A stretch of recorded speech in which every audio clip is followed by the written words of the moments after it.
அத்தியாயம் 1. அந்தகாரம் சூழ்ந்த அமாவாசை இரவு.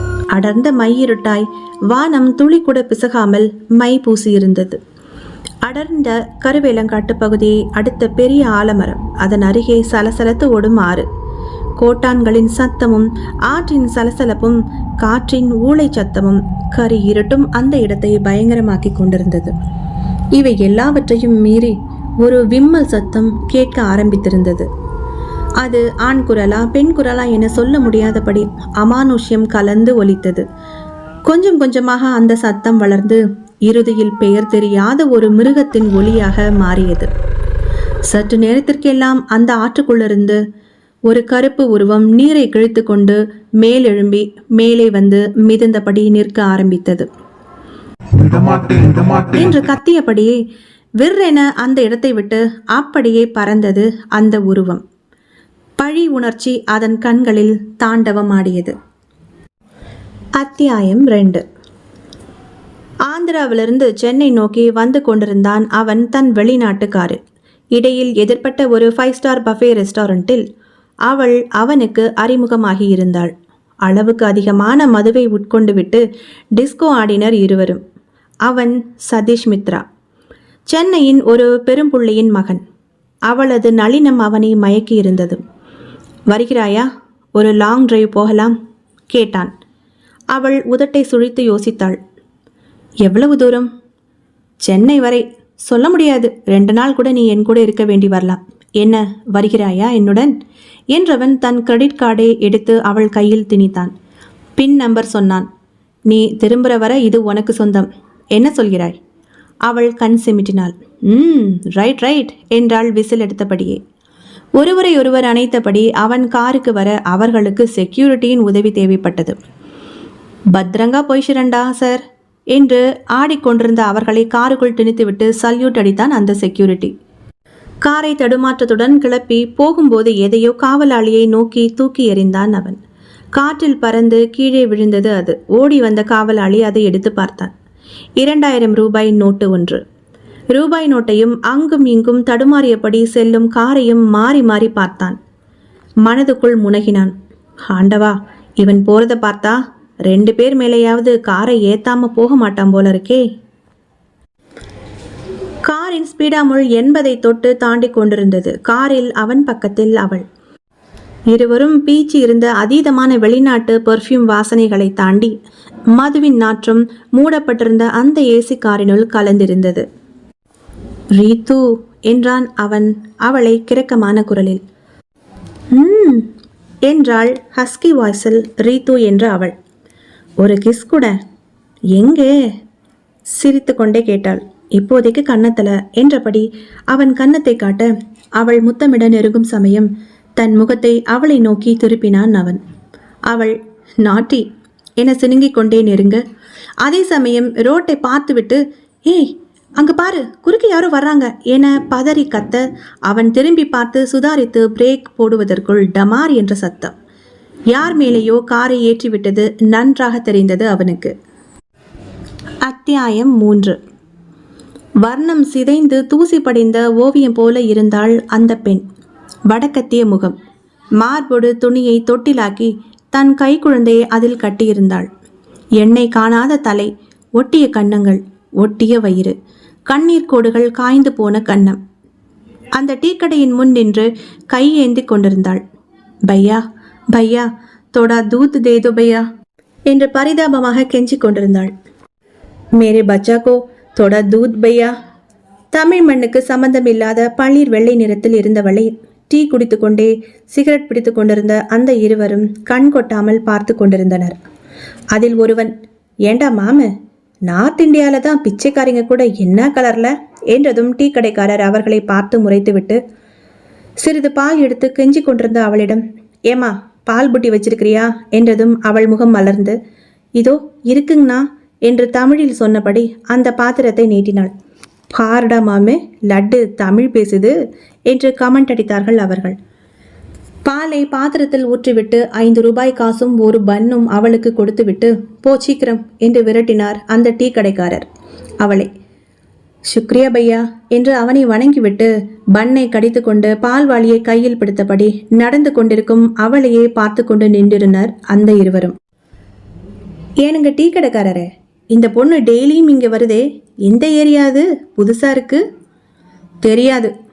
ஹை, டெய்லியும் வருது, கொடுத்து வச்ச மாதிரி பால் கேட்குது, பன்னு கேட்குது, காசு கேட்குது, நீயும் கர்ணவள்ளல் மாதிரி தூக்கி கொடுக்குற. அவர் முறைத்தார்.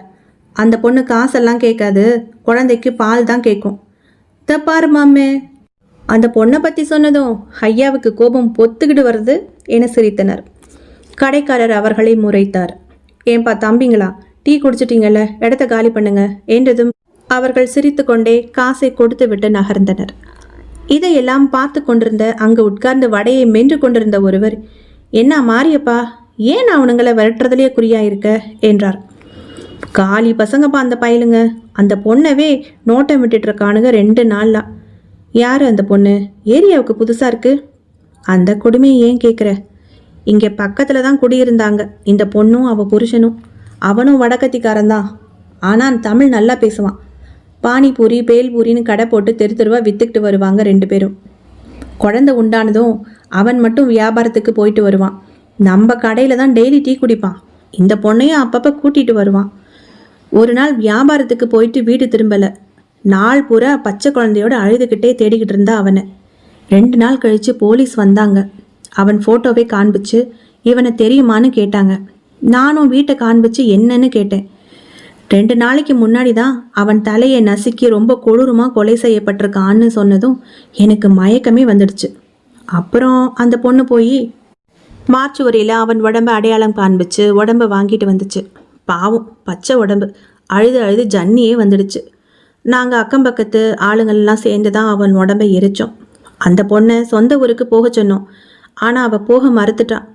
அங்கே எனக்கு யாரும் இல்லை. ஒரு கும்பல் கிட்ட மாட்டி பிச்சை எடுத்துக்கிட்டு இருந்த இந்த பொண்ணை இவன் தான் காதலிச்சு கூட்டிகிட்டு வந்திருக்கான். கட்டட வேலை, பானிபூரி விற்கிறதுன்னு வேலை செஞ்சிட்டு இருந்தாங்க. பாவம், இப்படி ஆகிடுச்சு. அவள் ஊருக்கு திரும்பி போனா அங்கே தப்பான தொழிலை இறக்கி விட்டுடுவாங்க. என் புருஷன் வாழ்ந்த இந்த ஊர்லேயே நான் பிள்ளையோட பிச்சை எடுத்து வாழ்ந்துக்கிறேன்னுட்டான். நானும் என்னால் முடிஞ்சதை தர்றேன், வேற என்ன செய்ய முடியும்? அந்த பிள்ளைக்கு வீடு எதுவும் இல்லையா? வீட்டுக்காரன் வாடகை பாக்கின்னு காலி பண்ண சொல்லிட்டான். பாவம், அதோ அந்த ஆத்தங்கரை பக்கம்தான் கூடாரம் போட்டு அவள் பிள்ளையோடு தங்கி இருக்கா என்றார் டீயை ஆற்றியபடியே அவர்.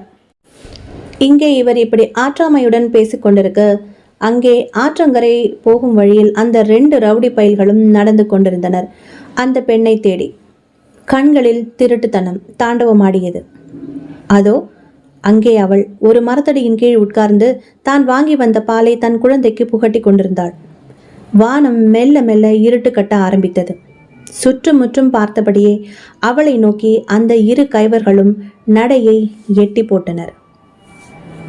அத்தியாயம் 4.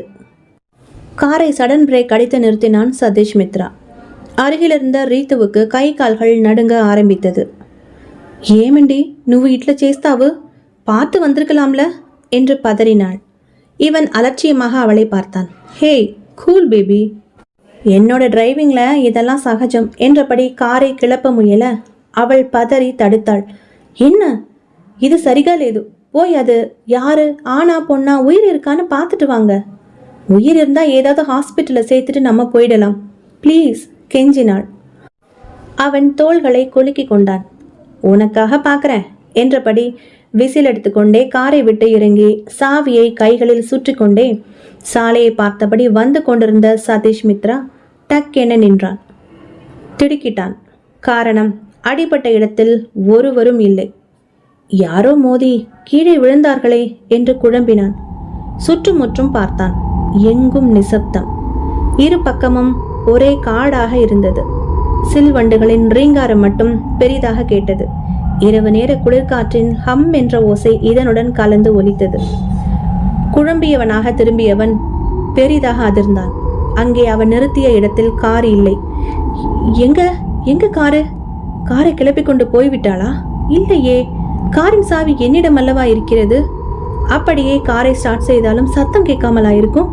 என்ன இது, மாயமா இருக்கே என திருதிருவென விழித்தபடியே அங்கும் இங்கும் பார்த்து கொண்டு நின்றவனின் காதுகளில் அந்த ஓலக்குரல் விழுந்தது. ஆ, ஐயோ, என்னை விடு சதீஷ், என்னை காப்பாத்து, என்னை யாரோ இழுத்துட்டு போறாங்க என்ற ரீத்துவின் அலறல் கேட்டது. இவன் சட்டென பேண்ட் பாக்கெட்டில் இருந்த தன் ரிவால்வரை எடுத்து கையில் வைத்து கொண்டே சத்தம் வந்த திசையை குறிவைத்து ஓட ஆரம்பித்தான். ஹேய் ரீத்து, எங்க இருக்கிற? டேய், யாராது?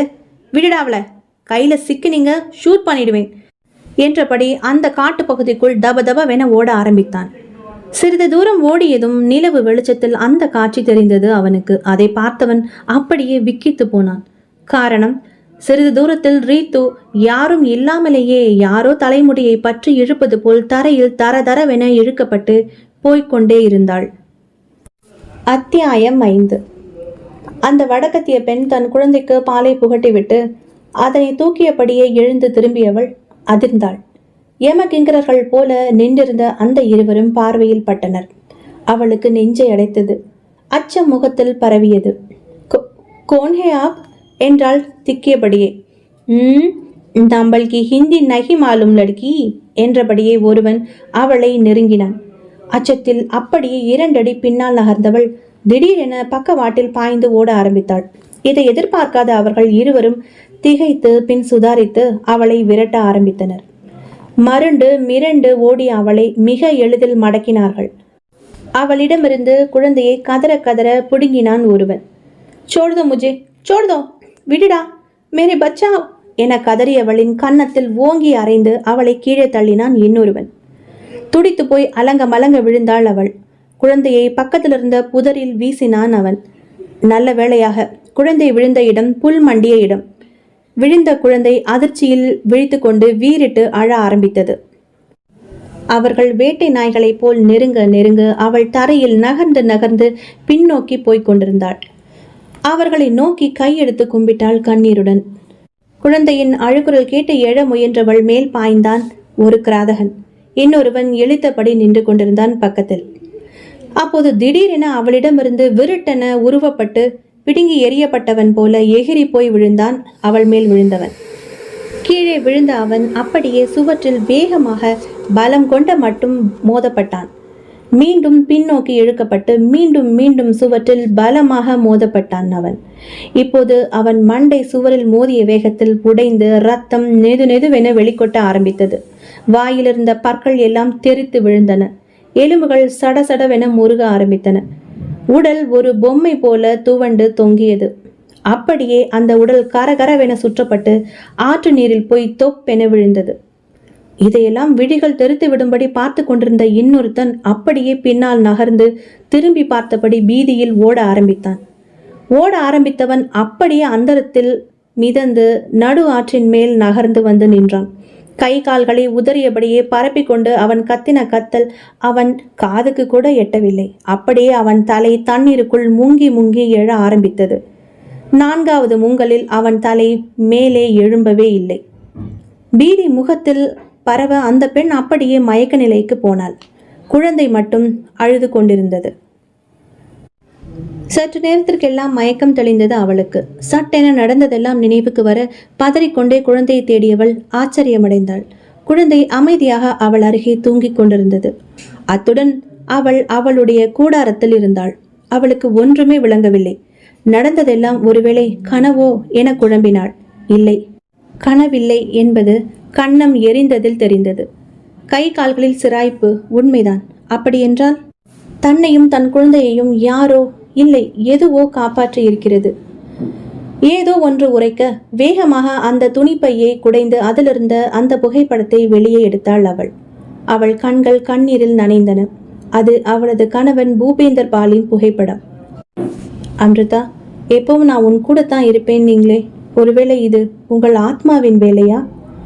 அப்போது அந்த இடமே ஜில் என்ற குளிரை பூசிக்கொண்டது போல் உணர்ந்தாள். என்ற காற்று அவள் அருகில் சுழன்றது. ஒரு குரல் அவள் காதருகே மெலிதாக ஒலித்தது. அம்ருதா.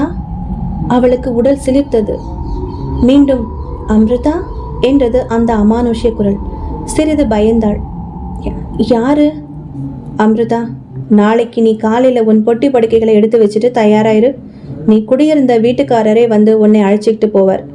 எப்பவும் நான் உன் கூட தான் இருப்பேன், பயப்படாதே. இப்போது அந்த இடத்தின் சில்லிப்பு நின்று போய் காற்று சத்தமும் நின்று விட்டது. குரல் மறைந்து விட்டது. பயத்துடனேயே குழந்தையை மடியில் கிடத்தியபடி உட்கார்ந்திருந்தாள் அம்ருதா விடிய விடிய. மறுநாள் காலை விடிந்தும் விடியாமல் அவள் குடியிருந்த பழைய வீட்டின் உரிமையாளரும் அவரது மனைவியும் அலறி அடித்து கொண்டு ஓடி வந்தனர். அம்மாடி, பேட்டி, அம்ருதா, வாமா போலாம் வீட்டுக்கு. தப்பு தான், எங்களை மன்னிச்சிடு. நிராதரவா நின்ன உன்னை வெளியில விரட்டிட்டோம், அதுக்கு நல்லா அனுபவிக்கிறோம். வா, நீ வந்தா தான் அதெல்லாம் சரியாகும். என்னடி பார்த்துக்கிட்டே நிற்கிற? குழந்தைய வாங்கடி, நான் சாமான எல்லாம் எடுத்துட்டு வந்துடுறேன் என்றபடி வேட்டியை மடித்து கட்டி கொண்டு நொடியில் டென்ட்டை காலி செய்துவிட்டு தூரத்தில் நிறுத்தியிருந்த காரில் அவர்களை ஏற்றிக்கொண்டு கிளம்பினார். ஒன்றும் புரியாமல் அவர்களுடன் விழித்து கொண்டே கிளம்பியவளுக்கு வீட்டை பார்த்ததும் விபரம் புரிந்தது. அந்த வயல்வெளியோரம் கூடிய அவருடைய வீடு மட்டும் ஜுரம் வந்ததை போல் தடதடவென நடுங்கிக் கொண்டிருந்தது. அக்கம் பக்க ஆட்கள் எல்லாம் தள்ளி நின்று பயத்துடன் பார்த்து கொண்டிருந்தனர். அதில் அந்த டீ கடைக்காரரும் ஒருவர். வீட்டுக்காரர் பரபரத்தார். தயவு செஞ்சு உள்ள போமா, நீ போனா தான் வீடு பழையபடி ஆகும், இல்லைன்னா கீழே விழுந்துடும் போல இருக்கு. கியாகுவா, என்ன ஆச்சு என்றாள் அச்சத்துடன். விடியற் காலையில எனக்கும் அவளுக்கும் ஒரே மாதிரி கனவு வந்தது. ஒரு கருப்பு உருவம் தெரிஞ்சது. அனாதரவா நின்ன பொண்ணை பச்சை குழந்தையோட அடிச்சு வெளியில விரட்டிட்டீங்களே. அவளை வேட்டையாட வந்த நாய்களை நான் வேட்டையாடிட்டேன். பழையபடி அவளை நீங்க வீட்டுக்கு கூட்டிட்டு வந்து அவ வாழ்ந்த இடத்துலயே தங்க வைங்க. அவளை பார்த்துக்கங்க, இல்லைனா இந்த வீடும் உங்களது இல்லை, உங்க உயிரும் உங்களது இல்லைன்னு சொன்னிச்சு. நாங்க அதெல்லாம் ஏதோ மனப்பிரமைன்னு விட்டுட்டோம். நானும் சொல்லலை, அவளும் சொல்லலை. அப்பத்தான் லேசா வீடு ஆட ஆரம்பிச்சது. இங்க இருக்க ரொம்ப வேகமா ஆட ஆரம்பிச்சது. வீட்டில் இருக்க பொருள் எல்லாம் அப்படியே அந்தரத்துல மிதந்து சுத்திக்கிட்டு இருக்கு. அப்பதான் கனவு நிஜம்னு 2 பேருக்கும் தெரிஞ்சது. வாமா, தயவு செஞ்சு உள்ள போமா, நீ போனா தான் இதெல்லாம் சரியாகும் என்று அவர் சொல்ல கேட்டுக்கொண்டிருந்த டீ கடைக்காரருக்கு சுரீர் என்றது. எந்த நேரமும் விழுந்து விடலாம் போல ஆடிக்கொண்டிருந்த அந்த வீட்டை பார்த்தாள் அம்ருதா. அவனும் அவளும் மாடியில் உள்ள ஒரு சிறிய அறையில் குடியிருந்தனர். அப்போது உள்ளுக்குள் பயமாக இருந்தது. இரவு அந்த குரல் தன் காதுகளில் கிசுகிசுத்ததை நினைத்து பார்த்தாள். சிறிது தைரியம் வந்தது. கை குழந்தையுடன் ஆடிக்கொண்டிருந்த அந்த வீட்டை நெருங்கினாள். அக்கம் பக்கத்து ஆட்கள் பதறினர். வீட்டுக்காரரை திட்டினர். ஏயா, உனக்கு அறிவு இருக்கா? விடுகிற நிலைமையில இருக்கிற வீட்டுக்குள்ள ஒரு பொண்ணை, அதுவும் பச்சை குழந்தையோட அனுப்புறியே, ஏமா நீ நில்லுமா, அந்தாள் கிடக்கிறாரு என்று கத்தினர். அவள் காதுகளில் எதுவும் விழவில்லை. அந்த குரல் மட்டும் கேட்டது அமானுஷ்யமாய். வா அம்ருதா, உள்ளவா. அந்த வீடு அவளை இருக்கரம் நீட்டி அழைப்பது போல் தெரிந்தது அவளுக்கு. சிறிது தயங்கியவள் பின் என்னதான் ஆகிறது பார்ப்போம் என்று தைரியத்துடன் அந்த வீட்டின் கேட்டில் கை வைத்து கம்பி கதவை தள்ளினாள். பின் வீட்டிற்கும் கேட்டுக்கும் இடைப்பட்ட அந்த முன் வாசல் பரப்பில் குழந்தையுடன் வீட்டை நோக்கி முன்னேறினாள். வீட்டை நெருங்க நெருங்க வீட்டின் ஆட்டம் மெல்ல மெல்ல குறைய ஆரம்பித்தது. வீட்டின் வாசல் திறந்தே இருந்தது. மெதுவாக நிலைவாசலை தாண்டி அவள் உள்ளே காலை வைக்கவும் வீட்டின் ஆட்டம் அப்படியே சட்டென நிற்கவும் சரியாயிருந்தது. உள்ளே நுழைந்த அம்ருதா வீட்டை சுற்றி பார்வையை சுழல விட்டாள். சுற்றி கொண்டிருந்த பொருட்கள் எல்லாம் அதன் இடத்தில் அப்படியே போய் உட்கார்ந்து கொண்டன. வெளியிலிருந்து இதை பார்த்து கொண்டிருந்த கூட்டத்தினர் ஹாவென வாய் பிளந்தனர். பயமும் ஆச்சரியமும் அவர்கள் விழிகளில் ஒரு சேர தெரிந்தன. வீட்டுக்காரர் நிம்மதி பெருமூச்சு விட்டார். வீட்டுக்காரரும் அவர் மனைவியும் வீட்டுக்குள் ஓடி வந்தனர். மேலும் கீழும் வீட்டை பயத்துடன் பார்த்தபடியே வந்த அவர்கள் நின்று கொண்டிருக்கும் அம்ருதாவை, ஏமா கண்ணு, உட்கார் தாயி, முதல்ல ஏண்டி கனகம், அதுக்கு சாப்பிட ரெடி பண்ணு, முதல்ல குழந்தைக்கு பால் காய்ச்சி கொடு என்று மனைவியை விரட்டினார். கனகமும் அடுப்படியை நோக்கி விரைந்தாள். வெளியில் நின்றிருந்த 1-2 வீட்டினுள்ளே 8 பேரு பார்க்க ஆரம்பித்தனர்.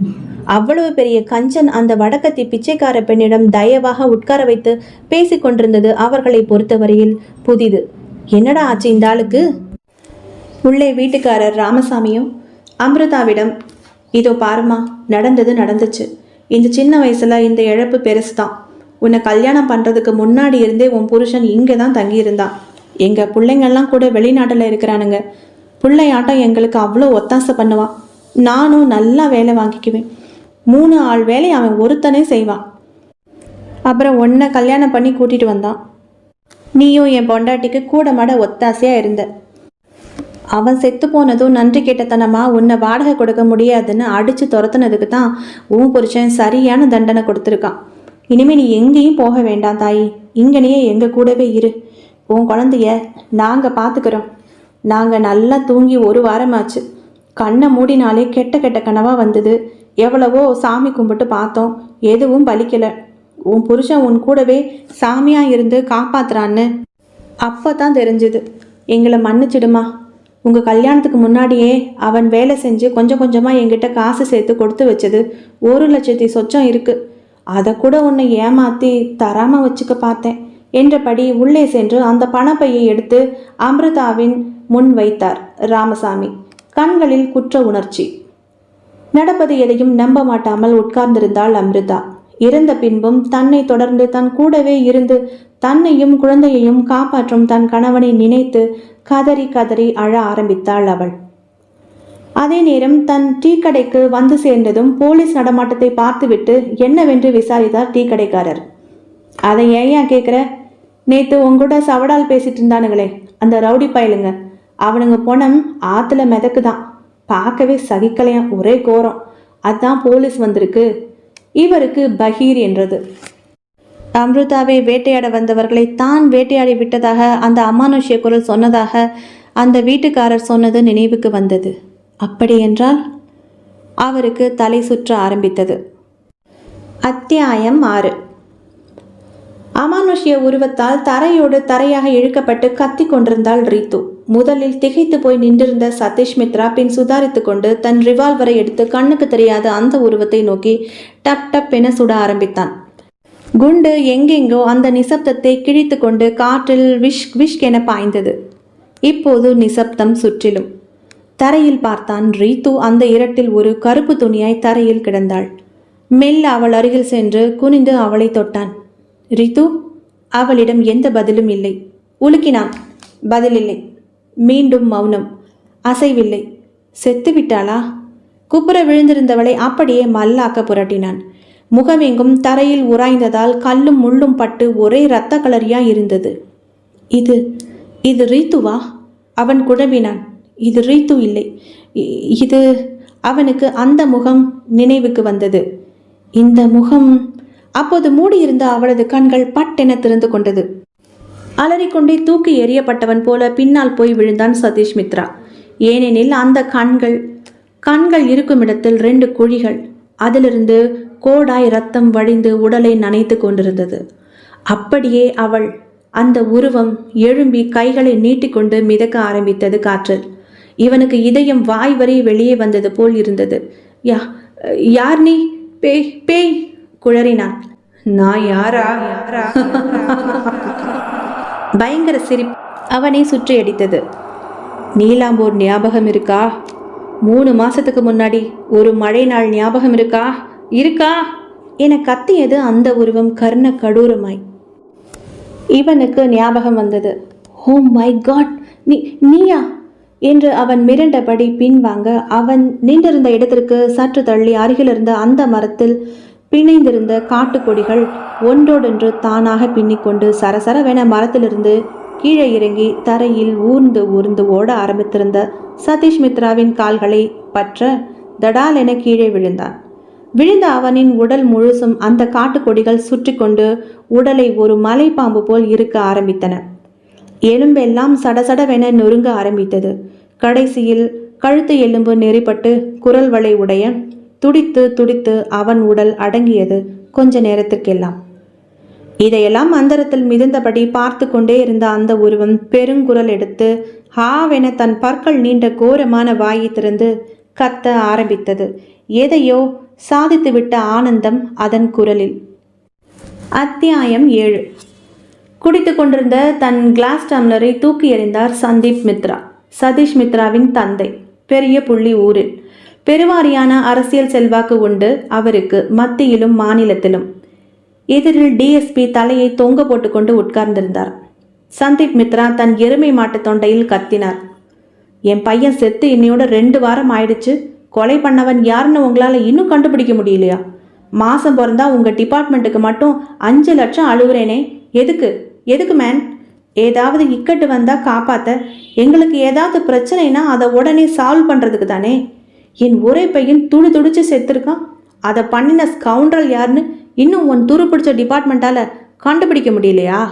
உச்ச ஸ்தாயியில் கத்தினார். பக்கத்தில் டை கட்டி நின்றிருந்த அந்த நடுத்தர வயது நபர், அவரது PA ஜான்சன், அவரை சமாதானப்படுத்தினான். சார் ப்ளீஸ் பி கூல், கொஞ்சம் அமைதியாக இருங்க. அதிகமாக கோபப்பட்டீங்கன்னா ப்ரெஷர் ஏறிடும்.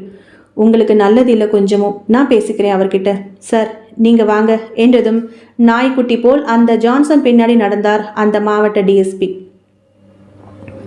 என்ன சார் இவ்வளோ மெத்தனமாக இருக்கீங்க? தம்பியை யாரு கொன்னதுன்னு இன்னும் ட்ரேஸ் பண்ண முடியலையா? நாங்கள் தரோவாக விசாரணை பண்ணிக்கிட்டு இருக்கோம் ஜான்சன். கொலைக்காரனை எப்படியும் நெருங்கிடுவோம். ஆமாம், எதுக்காக ஆந்திரா போனார் சதீஷ் மித்ரா? ஆந்திராவில் அவருக்கு ஃபார்ம் ஹவுஸும் எஸ்டேட்டும் இருக்குது. அப்பப்போ ஃப்ரெண்ட்ஸுங்களோட போய் இருந்துட்டு அப்படியே நிர்வாகம்லாம் பார்த்துட்டு வருவார். எப்பவும் ஃப்ரெண்ட்ஸோட போவார் வருவார். இந்த தடவை ஏன் தனியாக போனாருன்னு தான் தெரியலை. அப்போது DSPயின் ஃபோன் ஒலித்தது. எடுத்தார். மறுமுனையில் இன்ஸ்பெக்டர் நித்திலன். சார் ஒரு நியூஸ். சொல்லுங்க நித்திலன். ஆந்திரா போகும்போது தனியாக போனவர் ரிட்டர்ன் வரும்போது தனியாக வரல, கூட ஒரு பொண்ணும் வந்திருக்கா. என்ன அப்படியா? ஆமாம் சார். கார் நின்ன இடத்துலேருந்து ஒரு 30 கிலோமீட்டர் முன்னாடி ஒரு 5 ஸ்டார் ஹோட்டல் இருந்திருக்கு. அங்கே நைட்டு டிஸ்கோ பார்ட்டியில் சதீஷ் மித்ரா கலந்துக்கிட்டதும், அவர் கூட ஒரு பொண்ணு டான்ஸ் ஆடினதும், அப்புறம் அவங்க 2 பேரும் ஹோட்டலை விட்டு சேர்ந்து வெளியேறினதும் CCTVயில் பதிவாகி இருக்கு.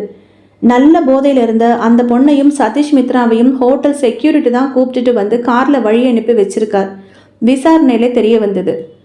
கூட இருந்த அந்த பொண்ணு யாருன்னு தெரிஞ்சுதா? அவளை ட்ரேஸ் பண்ணீங்களா? ட்ரேஸ் பண்ணிட்டோம் சார். அதில் ஒரு சிக்கல். என்ன? கூட இருந்த பொண்ணு பேர் ரீத்து நட்வர்லால். அது ஆந்திராவோட ஹோம் மினிஸ்டரோட பொண்ணு. அதுலேயும் முக்கியமான விஷயம், அந்த பொண்ணு சீக்ரெட்டாக ட்ரக் அடிக்ஷன் ட்ரீட்மெண்ட் சென்டரில் அட்மிட் ஆகி சிகிச்சை எடுத்துக்கிட்டு இருக்கா. கடந்த 2 வாரங்களாக அந்த பொண்ணு அந்த சென்டரை விட்டு வெளியே வரவே இல்லை. குறிப்பாக சம்பவம் நடந்த அன்னைக்கு நைட் எல்லாம் ரொம்ப வயலண்ட்டாக பிஹேவ் பண்ணதால் செடேட்டிவ்ஸ் கொடுத்து தூங்க வச்சுருக்காங்க. அங்கே ஒர்க் பண்ண டாக்டர் கொடுத்த தகவல் இது. ஃபோட்டோஸ் வீடியோஸ் எல்லாம் நான் செக் பண்ணிட்டேன். Still she is in the hospital. என்னையா இது குழப்பமாக இருக்குது? ஒருவேளை அது வேறு பொண்ணாக இருக்குமா? இல்லை சார், அதே பொண்ணு தான்னு ஹோட்டல் மேனேஜரும் ஸ்டாஃப்ஸும் அடித்து சொல்கிறாங்க. அந்த ரீத்து அடிக்கடி தன் ஃப்ரெண்ட்ஸோடு இங்கே வருவாளாம், பார்த்துருக்காங்க. DSP பெருமூச்சு விட்டார். உடம்போட எலும்பே நொறுங்குற அளவுக்கு இறுக்கி கொன்னிருக்காங்க. ஆனாலேயே இது செய்ய முடியாது. ஒரு பொண்ணால் எப்படி செய்ய முடியும்? அதோட அந்த பொண்ணு தானான்னு வேற சந்தேகமாக இருக்குது. வேற யார் இதை செஞ்சிருப்பா? குழம்பி தவித்தார் DSP. அத்தியாயம் 8. மும்பை செல்லும் எக்ஸ்பிரஸ் வண்டியின் AC கோச். வண்டி மும்பையை நெருங்கி கொண்டிருந்தது. சற்று நேரத்திற்கு எல்லாம் ரயில் பயணிகளை இறக்கிவிட்டு தன் ஓய்வு இடத்திற்கு போய் நின்று கொண்டது, பெருமூச்சு விட்டபடி. மும்பையின் அந்த அதிகாலை குளிர் பனிமூட்டத்தை கொடுத்திருக்க துப்புரவு பணியாளர்கள் ரயிலில் ஏறி அதனை சுத்தம் செய்ய ஆரம்பித்திருந்தனர். அந்த AC கோச் அறை பூட்டப்பட்டிருக்க கதவை திறக்க முயன்றார் அந்த ஸ்கேவெஞ்சர். முடியவில்லை. யாரோ மறந்து போய் தூங்கிட்டாங்க போல இருக்கு. வழக்கமாக இது அவ்வப்போது நடப்பதால் அந்த பயணி இன்சார்ஜிடம் சொல்ல அவர்களும் வந்து தட்டி பார்த்துவிட்டு வேறு வழியின்றி கதவை உடைத்து பார்த்தனர். பார்த்த அனைவரும் மிரண்டு போயினர். அதிர்ச்சியில் விழிகள் நிலை குத்தி கொண்டன. ஒரு ஊழியர் மயக்கம் போட்டே விழுந்து விட்டார். அவர்கள் கண்ட காட்சி, அந்த AC கோச் அறைக்குள்ளே ஒரு இளைஞன் தலைவேறு முண்டம் வேறாக கை கால்கள் பீத்து போடப்பட்டு மிக கோரமாக செத்து போயிருந்தான். கண்களில் சாகும் முன் பார்த்த திகிலின் மிச்சமாக பீதி உறைந்து போயிருந்தது. அத்தியாயம் 9. நேரம் காலை 9 மணி. கேரளாவின் கண்ணூர் மாவட்டத்தின் காடங்குத்தி estate. Estate owner Haridev Nambiar தன் PA மோனாவிடம் பிசினஸ் பற்றி ஏதோ இன்ஸ்ட்ரக்ஷன் கொடுத்து கொண்டிருந்தார். இடம் அவருடைய பங்களாவின் பிரத்யேக அலுவலக அறை. அப்போது படீரென அந்த அறைக்கதவை திறந்து கொண்டு அவன் வந்தான். யார் இப்படி அறைக்கதவை அனுமதியின்றி திறந்து கொண்டு நுழைவது என கோபத்துடன் திரும்பிய அவர் திகைத்து போனார். காரணம், அப்படி வந்து கொண்டிருந்தது அவருடைய ஒரே மகன் தீபன் நம்பியார், சுருக்கமாக தீபு. அவனது முகத்தில் எல்லையில்லாத பீதி பரவியிருந்தது. வந்தவன் தடால் என தன் தந்தையின் கால்களில், அச்சா, நன்ன ரட்சிக்கணும், ரட்சிக்கணும், எனக்கு பேடியாயி என்று கத்திக்கொண்டே விழுந்தான். அதிர்ந்து போன ஹரிதேவ் தன் மகனை தூக்கி எழுப்பி உட்கார வைத்து கொண்டே கேட்டார். என்ற மோனே, எந்தா இது? ஏது ஆயி? அப்போது நடந்தவற்றை எல்லாம் திகைத்தபடி நின்று பார்த்து கொண்டிருந்த மோனாவை, நீ புறத்தே போய்க்கோ மோனா என கட்டளையிட்டார் ஹரிதேவ். அவள் வெளியில் சென்று கதவை சாத்தியதும் மகனை பார்த்தார். சொல்லு தீபு, என்ன ஆச்சு? ஏன் இந்த பதட்டம்?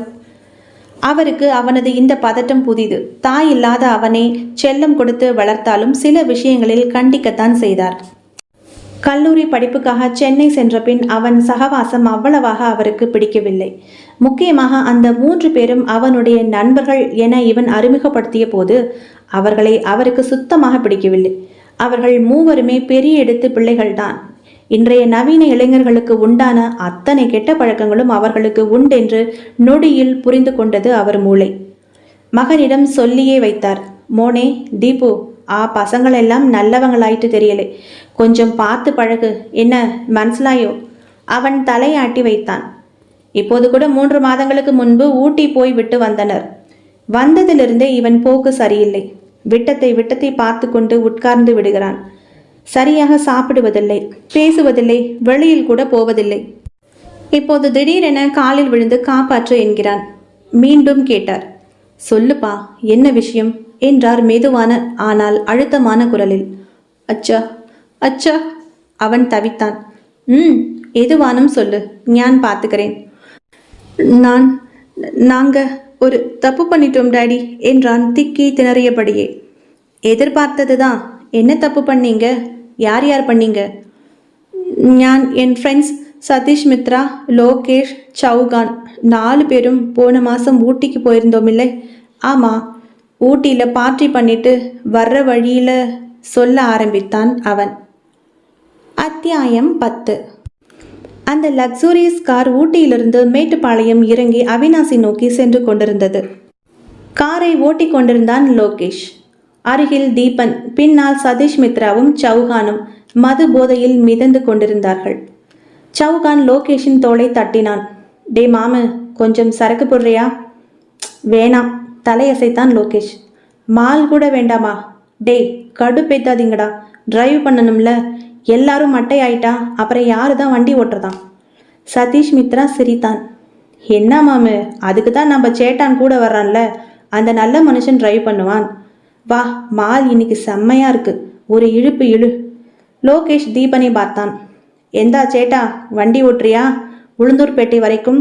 விடிஞ்சா நம்ம ஃப்ரெண்டு ரிபுவுக்கு மேரேஜ், அதான் ஊட்டியிலேருந்து இந்த ரூட்டில் வர்றோம். அன்டைம் ஆகிடும், ஓட்டிடுவியா? தீபன் தலையசைத்தான். லோகேஷ் ஓரமாக காரை நிறுத்திவிட்டு கீழே இறங்க தீபன் டிரைவ் சீட்டுக்கு வந்தான். நீ கொஞ்சம் மால் ட்ரை பண்ணுறியா சேட்டா என்றான் லோகேஷ். ஐயோ, எனக்கு வேண்டாம், ஏற்கனவே சரக்கு சாப்பிட்டதே என்னவோ போல் இருக்கு. இவன் எப்படா நம்ம செட் கூட சேர்ந்தான் என்று சௌகான் சிரிக்க, அவரு எல்லாம் பண்ணுவாரு, ஆனால் கொஞ்சம் லைட்டாக பண்ணுவார், என்னடா தீபன் என்று சதீஷ் கேட்க எல்லோரும் சிரித்தனர். தீபன் புன்னகைத்தான். சிறு தூறலாக ஆரம்பித்த மழை கொஞ்சம் கொஞ்சமாக வலுக்க ஆரம்பித்திருந்தது. காரின் ஆட்டோமேட்டிக் வைப்பர்கள் விடாமல் தங்கள் வேலையை செய்ய ஆரம்பித்தன. மணி என்னடா? 11. என்னடா இப்படி மழை பெய்யுது? ஸ்பீடு 60 கூட தாண்டலையே. இந்த ஸ்பீடில் போனால் எப்போ உளுந்தூர்பேட்டை போய் சேர்றது என்றபடி சலித்து கொண்டான் சௌகான். அவனுக்கு சொந்த ஊர் மும்பை. அவன் தந்தை ஹார்பரில் ஏற்றுமதி இறக்குமதி தொழிலில் கொடி கட்டி பரப்பவர். நிழல் சமாச்சாரங்கள் தான் மெயின் பிஸ்னஸை. கூடிய சீக்கிரம் தன் மகனையும் அதற்கேற்ப தயார் செய்து கொண்டிருக்கிறார். கார் நீலாம்பூரை நெருங்கிக் கொண்டிருக்கும் சமயம் ரோட்டின் குறுக்கே யாரோ சாலையை கடந்து கொண்டிருப்பது கடைசி வினாடியில்தான் தெரிய சட்டென சடன் பிரேக் அடித்து காரை நிறுத்தினான் தீபன். அப்படியும் அந்த உருவம் மீது கார் லேசாக இடித்து தள்ளிவிட்டது. அலறியபடியே கீழே விழுந்து மயக்கமானது அந்த உருவம். ஆம், அடிபட்டு விழுந்தது ஒரு பெண், இளம்பெண். அத்தியாயம் 11. தீபன் பதறிக்கொண்டே கீழே இறங்கினான். மற்ற மூவரும் பின் கதவை திறந்து கொண்டு வந்து பார்த்தனர். காரின் ஹெட்லைட் வெளிச்சத்தில் அவள் தெரிந்தாள். 19 வயது இருக்கும். இளம் மஞ்சள் நிற சுடிதார் மழையில் நனைந்து அவளின் உடல் வடிவத்தை துல்லியமாக காட்ட மழை ஈரத்தில் மலர்ந்த மஞ்சள் பூவாய் தெரிந்தாள். ஐயோ! தீபன் பதறிக்கொண்டே பயத்துடன் அவள் அருகில் குனிந்து தன் கையை அவள் நாசி அருகே வைத்து பார்த்தான். நல்ல வேளை, மூச்சு இருந்தது. உயிரோடு தான் இருக்கிறாள். கன்னத்தை தட்டினான். அவள் லேசாக முனகினாள். அதிர்ச்சி மயக்கம்தான். கையில் லேசான சிராய்ப்பு. முனகிக் கொண்டே எழுந்தவள் தன் முன் நின்றவர்களை பார்த்து மிரண்டபடி தன் துப்பட்டாவை சரி செய்தபடி, சாரி, மழை தண்ணில கார் வர்றது தெரியல என்றபடி எழ முயன்றவள் காலை பிடித்து கொண்டு முகம் சுளித்தாள். அம்மா, என்னாச்சு என்றான் சதீஷ் மித்ரா. கால் சுளுக்கிடுச்சு போல இருக்கு, விழுந்ததுல எழுந்திருக்க முடியல. நின்றிருந்த மூவரும் ஒருவரையொருவர் பார்த்து கொண்டனர். கண்கள் ஏதோ மௌன பாஷை பேசிக்கொண்டது. சற்று முன் ஏற்றிக்கொண்ட போதை மெதுவாக வேலை செய்து உள்ளிருக்கும் சாத்தான் எட்டி பார்க்க ஆரம்பித்தான். சதீஷ் மித்ரா கேட்டான், எங்க சிஸ்டர், எங்க போகணும் நீங்க? நான் திருப்பூர் போகணும். இங்க பக்கத்துல ஒரு மெஷினரி கம்பெனியில ஹெல்ப்பரா இருக்கேன். இன்னைக்கு ஓவர் டைம், அதான் லேட் ஆகிடுச்சு. எல்லோருக்கும் பஸ் வந்துடுச்சு. நான் பஸ் மிஸ் பண்ணிட்டேன். ஆட்டோ கூட இந்த மழையில கிடைக்கலைங்க என்றபடி எழ முயற்சித்தாள். முடியவில்லை. தீபன் அவளை தடுத்தான். இதோடு நீங்க நடக்க முடியாது, இருங்க என்றவன் பின்னால் திரும்பி தன் நண்பர்களை பார்த்து, மச்சான், இவங்கள போற வழியில டிராப் பண்ணிடலாம்டா, பாவம். மூவரும் மீண்டும் ஒருவரை ஒருவர் பார்த்து கண்களால் பேசிக்கொண்டனர்.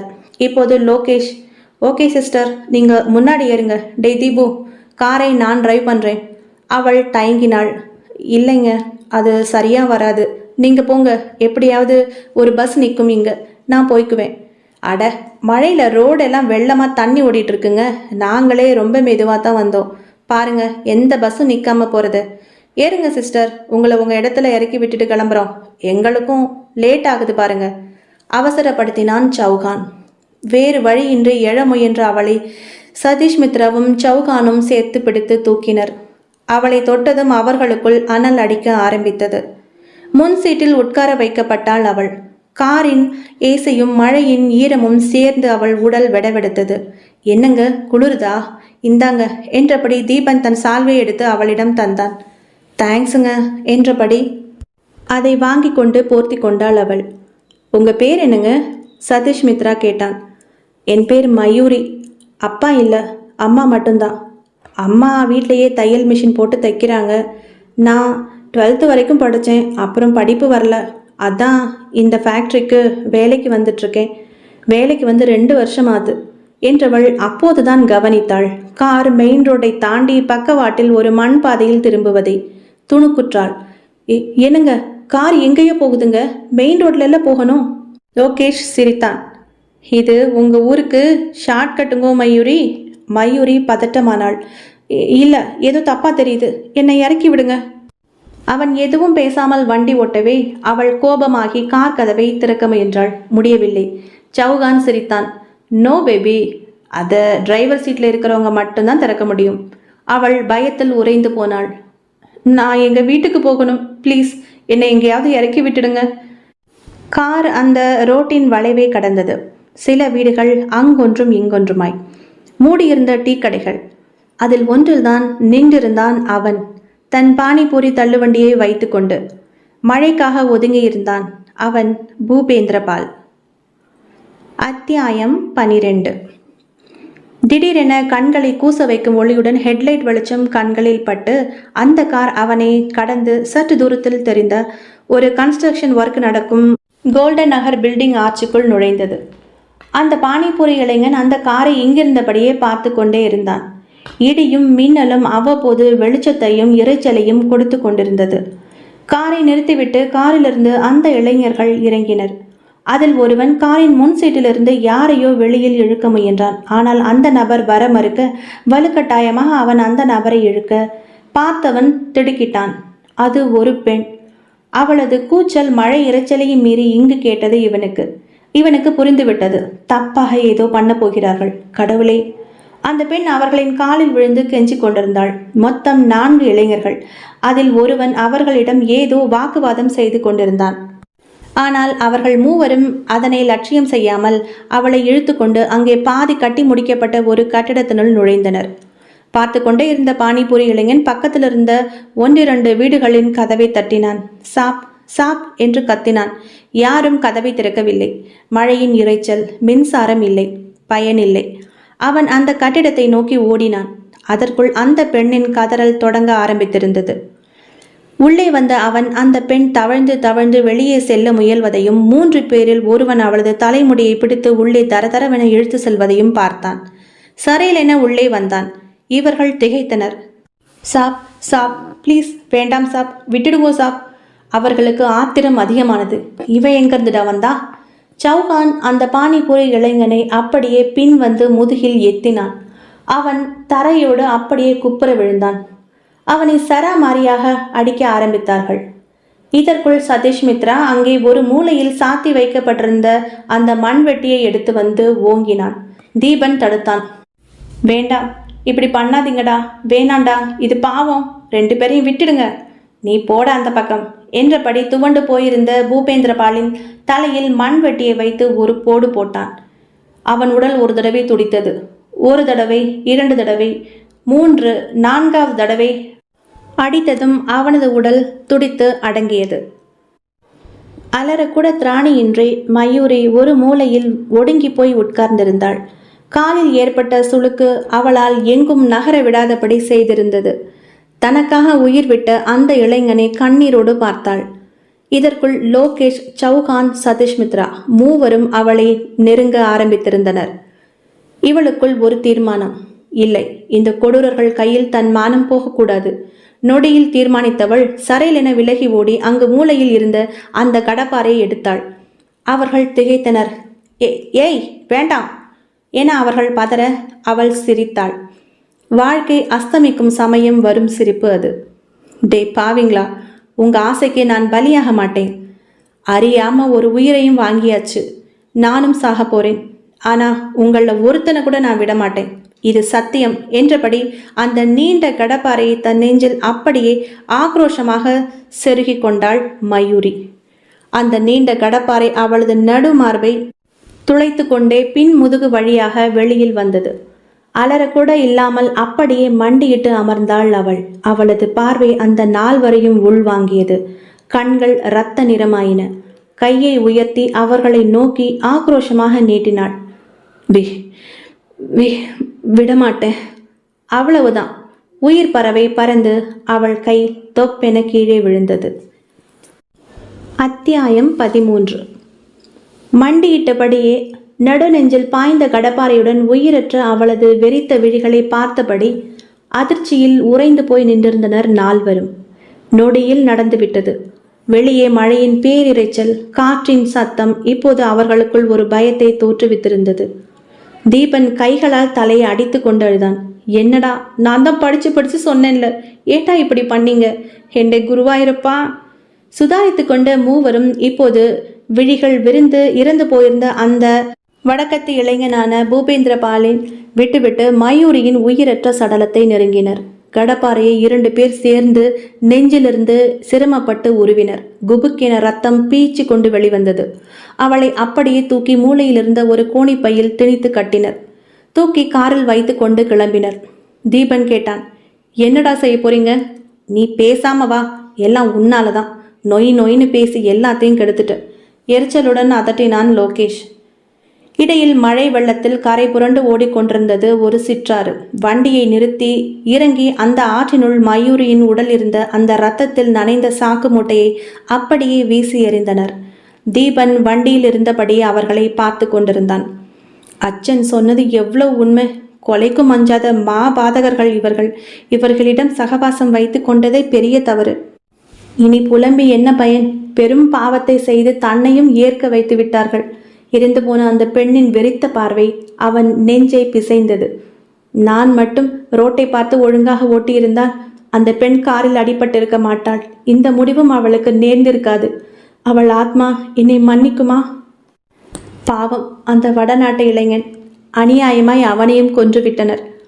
அதற்கு மேல் அவர்களுடன் பயணம் செய்ய இவனுக்கு பிடிக்கவில்லை. திருப்பூரில் இறங்கி கொண்டு பஸ் ஏறி விட்டான் இவனது ஊருக்கு. அவர்களும் இவனை தடுக்கவில்லை. வீட்டிற்கு வந்த பின் அவனுக்கு நிம்மதி இல்லாத உறக்கம்தான்.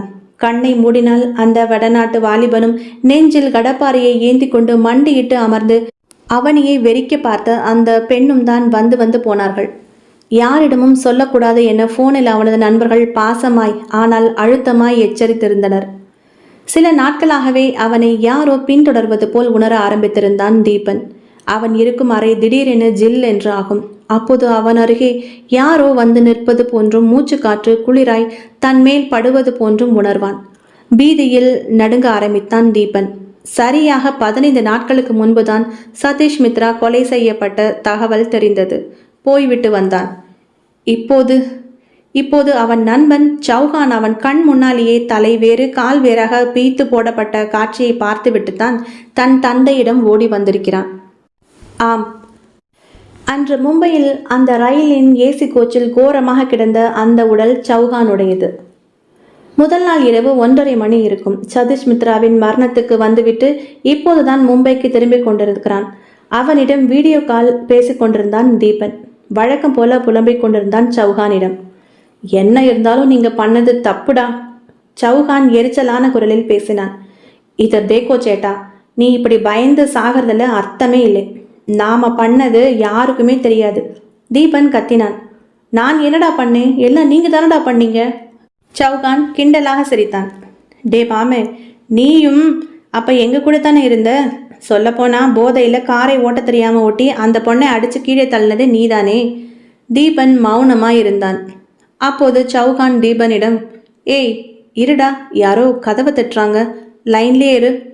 டிடிஆர் வந்துட்டு போயிட்டாரே, யாரா இருக்கும்? அதே நேரம் சிக்னலும் விட்டு விட்டு வர ஆரம்பித்தது. மொபைலை கையில் வைத்துக்கொண்டே கதவை திறந்தான் சௌஹான்.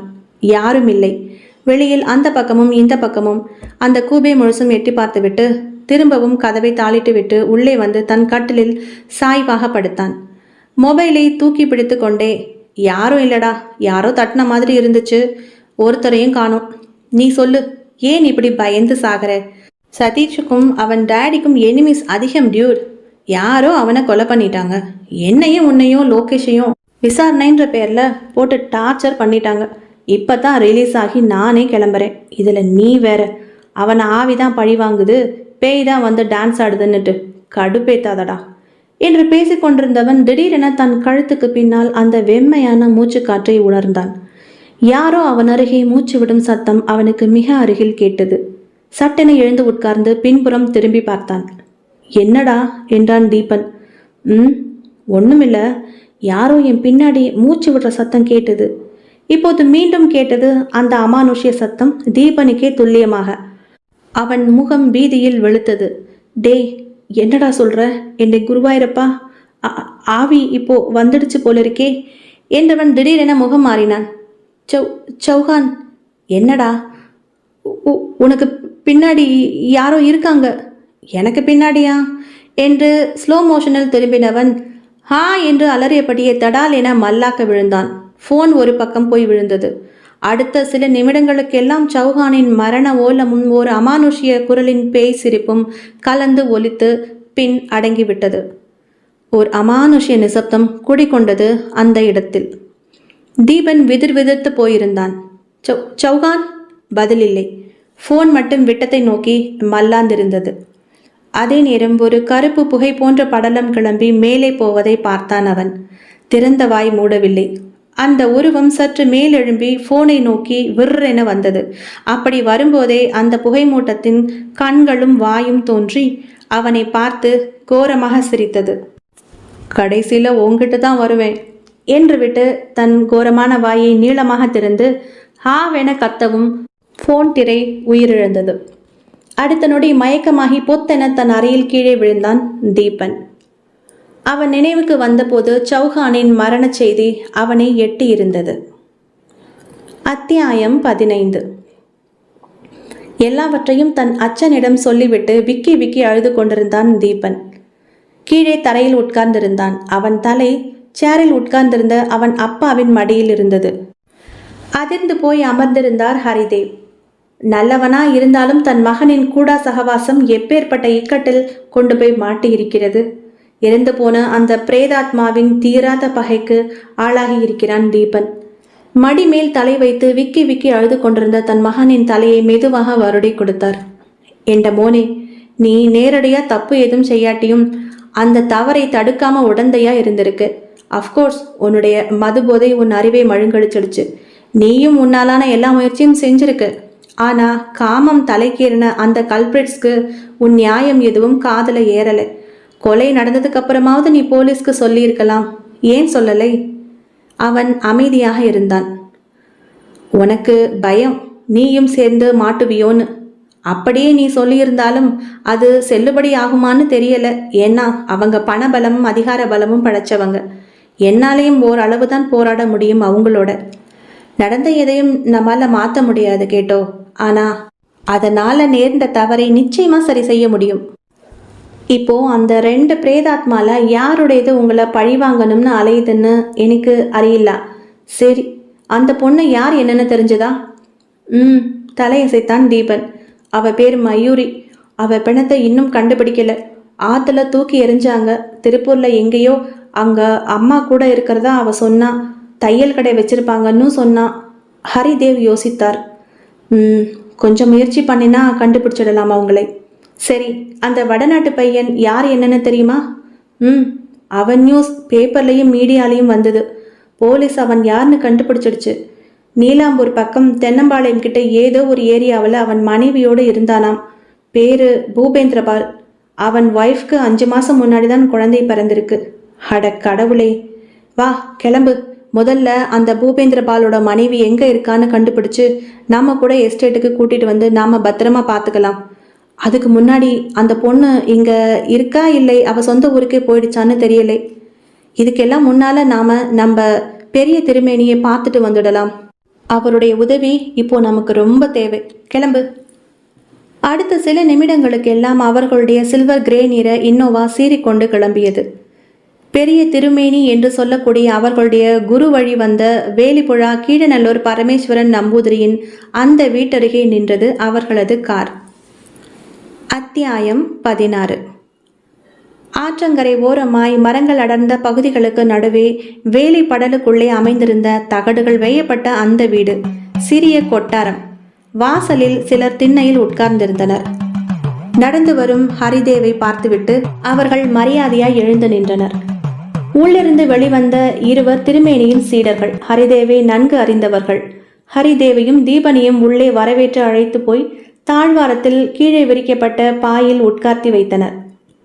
திருமேனி இப்போது வந்து விடுவார். துர்கா உபாசனையை முடித்து கொண்டிருக்கிறார்.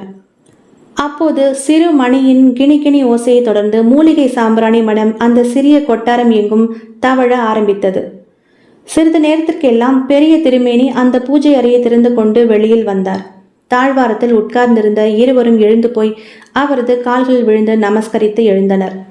80 வயதை நெருங்கிய தேஜஸான தேகம், ஒளிவிடும் கண்கள்.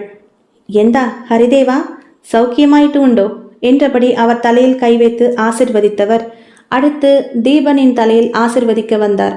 கை அப்படியே சட்டென நின்றது. கண்கள் இடுங்கியது அவருக்கு. ஒரு கணம் கையை வெடுக்கென எடுத்தார். தீபனை அவர் பார்த்த பார்வையில் பொறி பறந்தது. என்ற ஆசானே என்ற ஹரிதேவ் மெல்லிய குரலில் ஏதோ சொல்ல ஆரம்பிக்க அவரை கை அமர்த்திய நம்பூதிரி கண்களை மூடிக்கொண்டார். நீ ஒன்றும் பறையண்டா, எனக்கு எல்லாம் அறியும் என்றவர் விடுவிடுவென போய் தன் இருக்கையில் அமர்ந்து கொண்டார். கேசவா என்று அவர் அழைத்ததும் அவருடைய சீடர்களில் ஒருவன் வந்து கை கட்டி வாய்ப்பொத்தி குனிந்து ஆசானே என்றான். போய் அதை எடுத்துக்கொண்டு வா என்று உத்தரவிட்டார். படபடப்புடன் நின்றிருந்த ஹரிதேவையும் பயத்துடன் நின்றிருந்த தீபனையும் பார்த்து கையசைத்து கூப்பிட்டார். இவிடவா, இருக்கே 2 பேரும் என்றதும் அவர் முன்னால் பயபக்தியுடன் உட்கார்ந்தனர் இருவரும். சீடன் கொண்டு வந்த பிரசன்ன வரைபடத்தில் சோழியை கைகளில் எடுத்து கண்களை மூடி தியானித்து உருட்டி போட்டார். அவர் முகம் இறுகியது. மீண்டும் சோழியை உருட்டினார். அவர் முகம் மீண்டும் மாறியது. எண்டே பகவதி என்று முணுமுணுத்தது அவர் உதடுகள். ஹரிதேவ் பதட்டமாக கேட்டார். குருவே, என்ன ஆச்சு? அவரை நிமிர்ந்து பார்த்த திருமேனி தீபனை பார்த்தார். உன் மகனோட பின்னாடி ஒரு பிரேதாத்மா சுத்திக்கிட்டு இருக்கு. அவனை பழி வாங்க தக்க தருணம் கண்டுட்டுண்டு.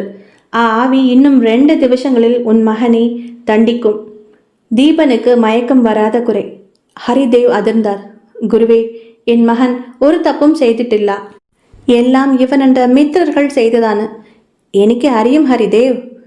പക്ഷേ ஆவி கொலை நடந்த இடத்திலிருந்த எல்லாரையும் உள்வாங்கி இருக்கு.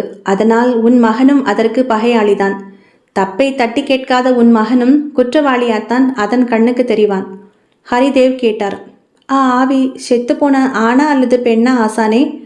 கண்களை மூடியவர், பெண்ணோட ஆத்மாதான் பழி வாங்க அலைவது. பையனோட ஆத்மாவுக்கு பழி வாங்கும் வலிமை கிட்டில்ல. പക്ഷേ பெண்ணினுடைய ஆத்மாவுக்கு தனக்கு நடந்ததையும் யாரெல்லாம் அதுக்கு காரணங்கிறதையும் தெரிஞ்சிருக்கு. ஒரு சத்திய ஆவேசத்துல இருந்ததாலே பெண்ணுக்கு சக்தி கிட்டி. என் கணிப்பு உண்மையாயிருந்தா என்றபடி தீபனை பார்த்தவர், உன் இன்னொரு சிநேகிதனும் இந்நேரம் மறிச்சு போயிருக்கணும். அதே நேரம் அவன் ஃபோன் ஒலிக்கவே எடுத்தான் தீபன். மறுமுனையில் அவன் நண்பன் ஒருவன். குரலில் பதட்டம். டேய் தீபு, ஒரு பேட் நியூஸ்டா. லோகேஷ் அவன் தங்கியிருந்த ஹோட்டல் ரூம்ல 12வது மாடியிலேருந்து குதிச்சு சூசைட் பண்ணிக்கிட்டான். கடைசியா அவன் கூட யாரோ ஒரு பொண்ணு இருந்திருக்காளாம்டா. அவ எங்க போனான்னு யாருக்கும் தெரியல. சிசிடிவி ஃபுட்டேஜில் கூட அவ உருவம் தெரியலையாம். போலீஸ் ரொம்ப குழம்பி போயிருக்கு. அவங்க டேடி ரொம்பவே உடஞ்சி போயிருக்கார். பாடி போஸ்ட்மார்ட்டம் போயிருக்கு. நாங்கள்லாம் கிளம்புறோம், நீயும் வந்து சேர்ந்துடு. நம்ம பேட்சில் நீங்கள் 4 பேரும் தானே ரொம்ப நெருக்கம். இப்போ என்னடா ஆச்சு? ஒவ்வொருத்தராக இறந்துக்கிட்டே வரானுங்க. என்னன்னு தெரியல. நீ கொஞ்சம் ஜாக்கிரதையா இருந்துக்கோடா என்று போகிற போக்கில் ஒரு ஊசியையும் ஏற்றிவிட்டு வைத்தான். தீபனின் முகம் வெளிரிக்கொண்டே வந்ததை பார்த்த ஹரிதேவ் விஷயத்தை ஓரளவு ஊகித்து கொண்டார். என்னப்பா ஆச்சு? அவன் பேய் அறிந்தது போல் பதில் சொல்லாமல் உட்கார்ந்திருந்தான். அவனை பிடித்து உலுக்கினார். அவன் மிரண்டபடி விழித்தான். டேய் தீபு, என்னடா, பேசுடா. பயப்படண்டா, அதிர்ச்சி தான், சரியா போகும். ஃபோனில் அவனோட ஃப்ரெண்டோட மரண செய்தி கேட்டுத்தான் அதிர்ச்சி என்றவர் அவன் தலையில் ஏதோ மந்திரம் சொன்னபடி கை வைக்க அவன் விழுக்கென தலையை உதறிக்கொண்டான். அச்சா, என் ஃப்ரெண்டு லோகேஷும் மறிச்சு போய் என்றான் பீதி நிறைந்த குரலில். திருமேனி சிறிது நேரம் தியானித்து விட்டு தொடர்ந்தார். பெண்ணின்ற பேரு மயூரி. திருவோண நட்சத்திரம். ஆதிக்க சக்தி அதிகம் கொண்ட பெண். சத்தியம் செய்து நீங்களை எல்லாம் பழி வாங்கவே தற்கொலை பண்ணி உயிரை விட்டிருக்கா. இந்த மாதிரி மறிச்சு போனவங்களுக்கு மூர்க்கத்தனம் அதிகமா இருக்கும். இவளை இப்படியே விட்டால் பைசாசிக சக்தியா உருமாறவும் வாய்ப்புண்டு. ஆனால் பெண் ரொம்ப நல்லவள். தனக்காக கொலையான வடக்கத்தி வாலிபனுடைய மனைவியையும் குழந்தையையும் இன்னி வரைக்கும் காப்பாத்திட்டு வர்றா. துஷ்டர்களிடமிருந்து அவளுடைய மானத்தை காப்பாற்றி ஸ்திரீயையும் குழந்தையையும் தகுந்த பாதுகாப்பான இடத்துல ஒப்படைச்சு வாலிபனுக்கு இறந்த பின்னும் கைமாறு பண்ணி இருக்கா. ஸ்திரீ இப்போ அவங்க வாழ்ந்த பழைய இடத்துலயே தான் இருக்கா. இந்த நல்ல காரியம் அவளை சாதாரண ஆவின்னு ஒரு நிலையிலிருந்து புனித ஆத்மாவா உயர்த்தி இருக்கு. செத்து ஆவியான ஆத்மாவே இப்படி செய்யும்போது உயிருள்ள மனுஷர்கள் நீங்க இன்னும் என்னென்ன நல்லது செய்யலாம்? அவளுடைய தாயை கண்டுபிடிங்க. மகள் இறந்தது கூட தெரியாமல் ஒரு பிச்சையாய் பஸ் ஸ்டாண்டில் திரிந்து கொண்டிருக்கும் ஸ்திரீயையும் வடக்கத்தி வாலிபனின் சம்சாரத்தையும் குழந்தையையும் உங்களோட கூட்டி வந்து பராமரியுங்கள். அவளது ஆன்மாவிடம் மன்னிப்பு கேளுங்கள். ஹரிதேவ், நீங்களுடைய பையன் இங்கே இருக்கட்டும். அவன் இனி வெளியில் வந்தால் ஆத்மா இவனை நொடியில் பழி வாங்குவாள். நீ மட்டும் போய்க்கோ, இவன் இவடையே இருக்கட்டும் என்றவர் ஒரு தாயத்தை எடுத்து அவர் கையில் கட்டிவிட்டார். தாயத்து நீங்களை மூர்க்கத்தனமான ஆத்மாவிடமிருந்து தப்புவிக்கும். ஞான் சொன்ன அடையாளங்களை வைத்து அவர்களை கூட்டி வா. அவர்கள் வந்தால்தான் உன் பையனை காப்பாற்ற முடியும். போய்க்கோ என்று உத்தரவிட ஹரிதேவ், குருவே, தீபன் என தயங்க, அவனை பற்றி நீ கவலைப்படாதே. நான் என் மந்திர கட்டுக்குள் அவனை வைக்கிறேன்.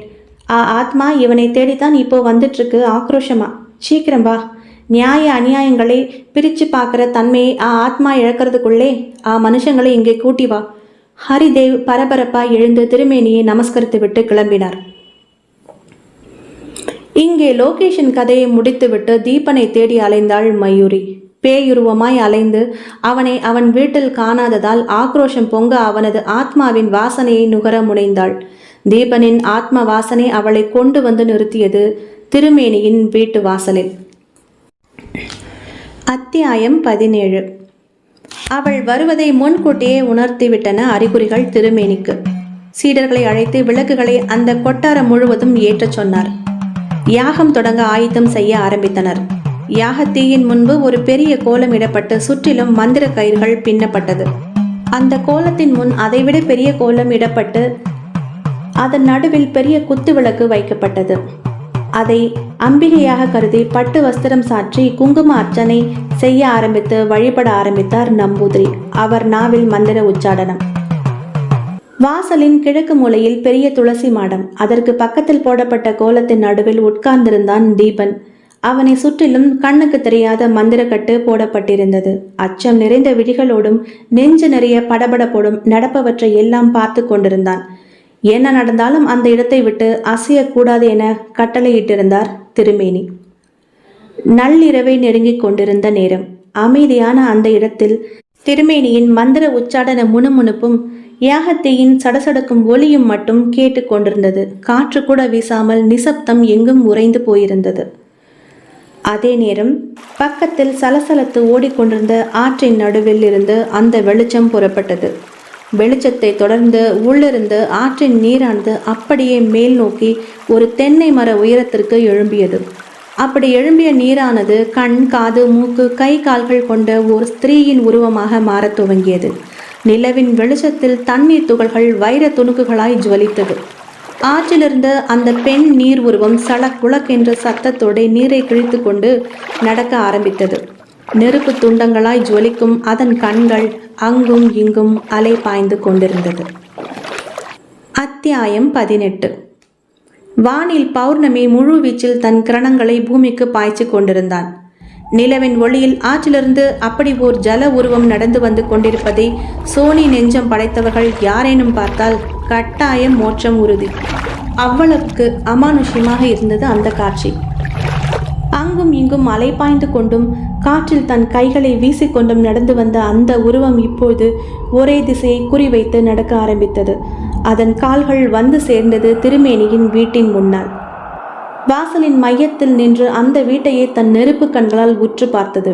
யாகம் செய்து கொண்டிருந்த சீடர்களும் மந்திர உச்சாடனம் செய்து கொண்டிருந்த பெரிய திருமேனியும் அதன் கண்களில் பட்டனர். குழப்பத்துடன் மேலும் தேடிய அதன் கண்களில் துளசி மாடம் அருகில் ஒடுங்கியபடியே உட்கார்ந்திருந்த தீபன் பட்டான். உடனே அதன் முகம் குரூரத்தில் மின்னியது. தனது இரையை பார்த்துவிட்ட ஆனந்தம் அப்படியே அதே உருவத்தோடு வேலி மதலை தாண்டி உள்ளே வர ஆரம்பித்தது. இப்படி ஒரு அமானுஷ்ய உருவம் அந்த பெரிய வாசலை தாண்டி உள்ளே வருவதை சீடர்களும் தீபனும் பார்த்து பதறி எழ ஆரம்பித்தனர்.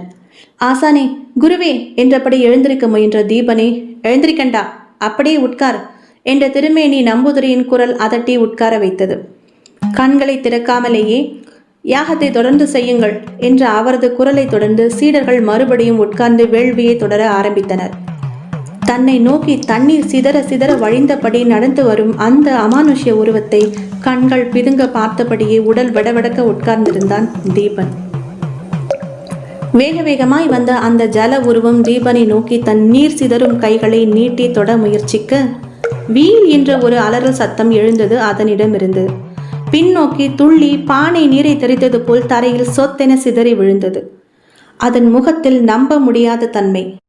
தரையில் சிதறிய உருவம் மீண்டும் ஒன்று சேர்ந்து அவனை நோக்கி தன் கைகளை உயர்த்தி ஓங்கி அடிக்க முயல தீபனை சுற்றிலும் சரவிளக்கு போல் சரசரவென வட்டம் போட்டு ஒளிர ஆரம்பித்தது அந்த மந்திர வெளிச்சம்.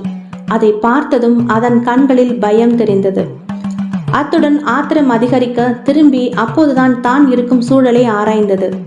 தான் தடுக்கப்படும் காரணம் புரிய சீடர்களையும் திருமேனியையும் நோக்கி தன் நடையை திருப்பியது அது. அவர்களை தொட முயற்சித்தும் தோல்வியில் முடிய அது அலறிய அலறல் அந்த பிராந்தியத்தையே நடுநடுங்க வைத்து ஒரு நெம்பு நெம்பியது. தீபன் துள்ளிவிட்டான் அதன் ஓலத்தை கேட்டு. தன் தோல்வியை அதனால் ஜீரணித்து கொள்ள முடியவில்லை. அதன் தாக்குதல் இப்போது வேறு வடிவில் ஆரம்பித்தது. அதனுடைய தண்ணீர் உருவம் கொஞ்சம் கொஞ்சமாக உப்பி பெருக்க ஆரம்பித்தது. பெரிதாக வளரவும் ஆரம்பித்தது. திருமேனியின் வீடு கொஞ்சம் கொஞ்சமாக வெள்ளத்தில் சூழ ஆரம்பித்திருந்தது. இப்போது அந்த வீட்டை மூழ்கடிக்கும் அளவிற்கு சுனாமி போல பெரிய பெரிய அலைகள் கடலிலிருந்து எழுவதை போல ஆற்றிலிருந்து கிளம்ப ஆரம்பித்தன. ஆச்சரியமாக வழியில் தென்பட்ட மரம் செடிகளை எல்லாம் துவம்சம் செய்தபடி வந்து கொண்டிருந்தது பேரலை ஒன்று. அதன் வாயில் பட்டால் நிச்சயம் அந்த பிராந்தியமே சர்வநாசம்தான். தீபனும் சீடர்களும் கத்தினார்கள், குருவே, அவிட நோக்கு. குரு கண்களை திறக்காமல் தன் கழுத்திலிருந்த அந்த பெரிய மந்திர மணிமாலையை கையில் எடுத்தார். அதை பகவதி விளக்கின் பாதத்தில் வைத்துவிட்டு திரும்பாமல் கண் திறவாமல் அப்படியே வாசலை நோக்கி விட்டெறிந்தார்.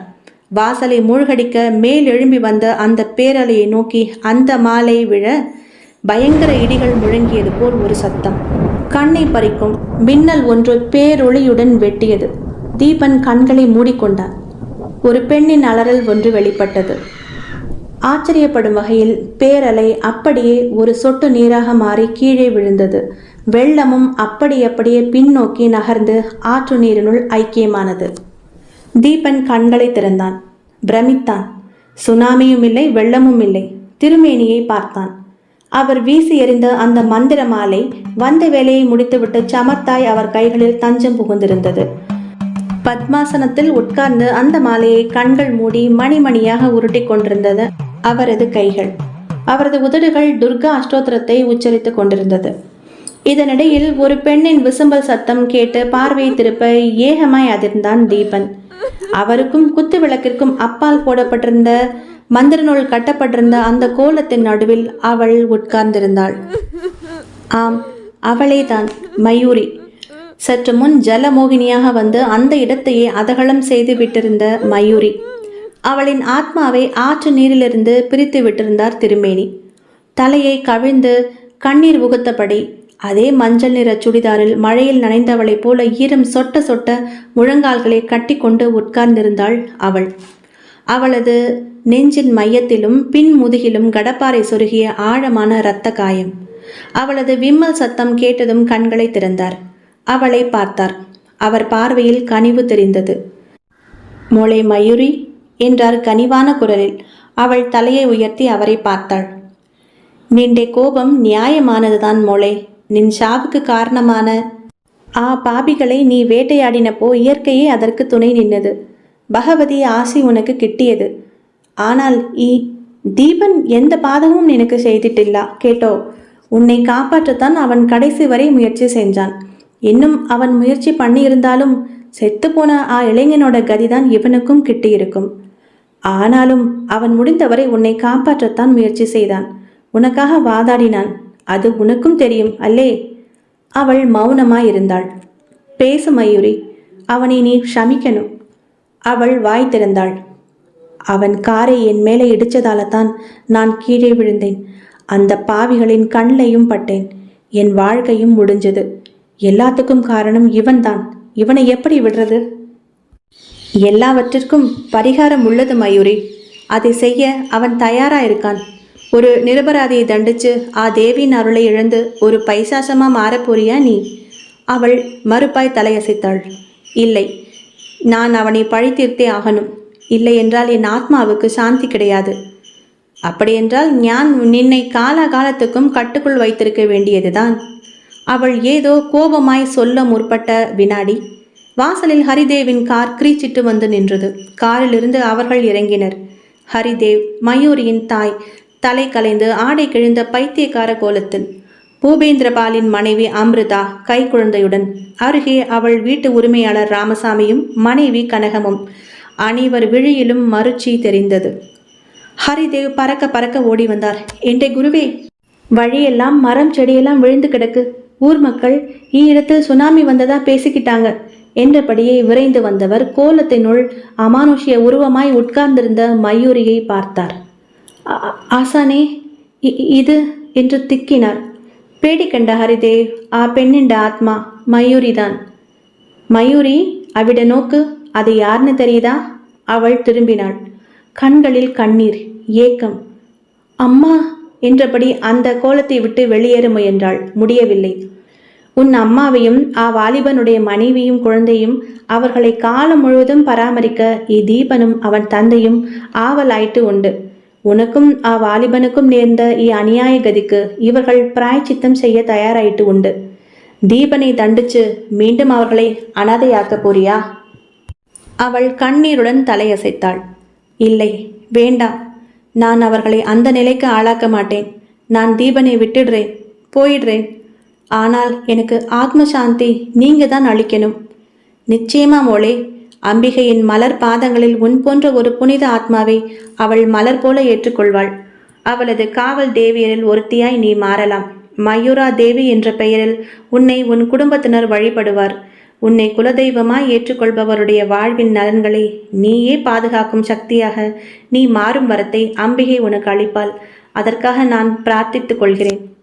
எழுந்து நின்றாள் மயூரி. திரும்பி தன் தாயாரை பார்த்தாள். குருவே, என் அம்மாவிடம் நான் பேச வேண்டும். கையசைத்தார். ஒரு 5 நிமிடம் உனக்கு திட உரு கிடைக்க செய்கிறேன் என்றவர் கண்ணை மூடி அம்பிகையை தியானித்தார். என்ன அதிசயம்! சூக்ஷ்ம உருவமாய் புகை உருவுடன் காற்றாய் தெரிந்தவள் இப்போது ஸ்தூல உடலில் இருந்தாள். கால்கள் தரையை தொட்டது. கட்டுக்களை விட்டு வெளியே வந்தவள் எங்கோ வெறித்து பார்த்தபடி நின்றிருந்த தன் தாயை நெருங்கினாள். அம்மா என்றாள் மயூரி. அவளது ஆழ்ந்த குரல் அவள் தாயின் காதுக்குள் நுழைந்து அவள் மூளையை நிரப்பியது. அவள் கண்களில் மாற்றம்.